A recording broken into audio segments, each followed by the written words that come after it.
kapila na usay, wala na takabalo kung kinsa jud ko, kung ano ba ang klaseng pagkatawo meron ako. You are created in the image of God.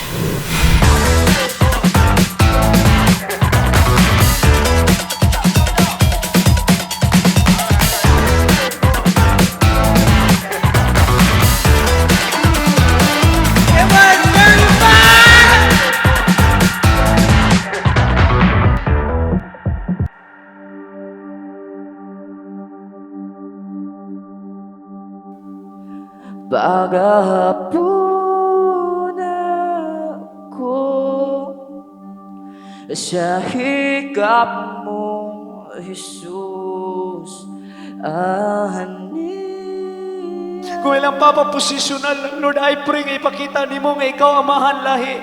Relational ka nga Diyos. Ikaw nga amahan ang among kinahanglan. Ikaw nga amahan ang among kinahanglan, Ginoo. Ang plano ni Lord, baguhon ang sulod, before ang gawas.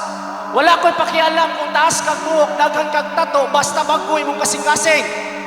So ang atuang i-rebuild karon ang atuang relasyon sa Ginoo. Akong unang gugma, ang kalayon ning sulod, padilaaba,